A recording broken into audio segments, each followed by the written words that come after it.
तो बच्चों इस वीडियो में हम आपको बताएंगे सैनिक स्कूल 2023 क्लास 9 मैथ का क्वेश्चन।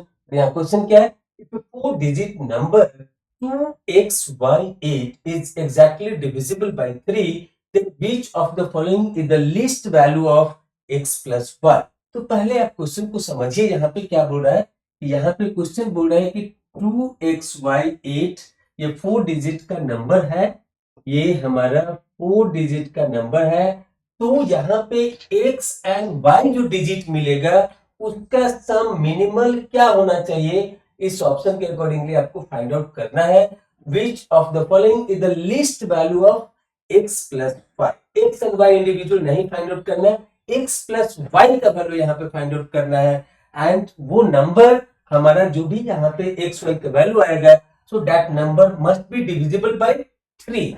तो यहाँ पे अगर आपने डिविजिबिलिटी टेस्ट पढ़ा होगा कि divisibility test by 3, it means a number can be divisible by 3 if the sum of their digits is divisible by 3 completely. मतलब क्या है कि यहाँ पे 2 plus x plus y plus 8 अगर इनका जो सम होगा वो कंप्लीटली अगर 3 से डिविजिबल होगा तो ही यह यहाँ पे सही होगा।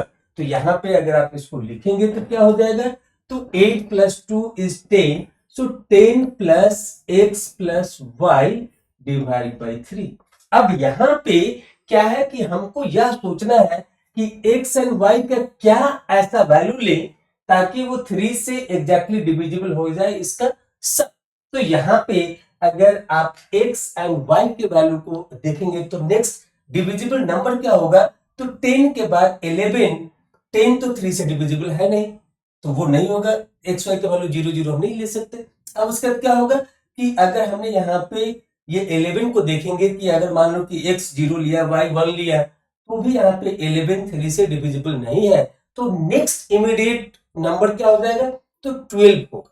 सो 12 is exactly divisible by this thing. तो यहाँ पे इसको 12 होने के लिए, न्यूमरेटर को 12 होने के लिए क्या होना चाहिए? तो यहाँ पे न्यूमरेटर को 12 होने के लिए x प्लस y का सम 2 होना चाहिए। तो अल्टीमेटली हम क्या कहना चाह रहे हैं कि 10 प्लस x प्लस y को 12 होने के लिए x प्लस y को क्या होना चाहिए? तो यहाँ पे लिख सकते हैं कि x plus y is equal to 12 minus 10। So इसका सम हमारा 2 होना चाहिए। और यही इसमें पूछा जा रहा है कि x प्लस y का सम क्या होगा। अगर ये पूछता है कि x का वैल्यू क्या होगा, y का वैल्यू क्या होगा, तो हम यहाँ पे बोल सकते हैं कि x का वैल्यू 1 लेंगे, y का वैल्यू 1 लेंगे, या फिर x का वैल्यू 0 लेंगे, y का वैल्यू 2 लेंगे, तो भी हो सकता है। लेकिन वो नहीं पूछा। पूछा क्या है कि x प्लस y का सम क्या होगा। सो x अगर 0 है, y 2 है, तब भी यहाँ पे 2 मिलेगा। x अगर 1 है, y अगर 1 है, तो भी 2 मिलेगा। अगर x 2 है, y 0 है, तभी मिलेगा। तो वो डिफरेंट डिफरेंट कॉम्बिनेशन नहीं पूछा है यहाँ पे। यहाँ पे पूछा क्या है? The least value of x plus y.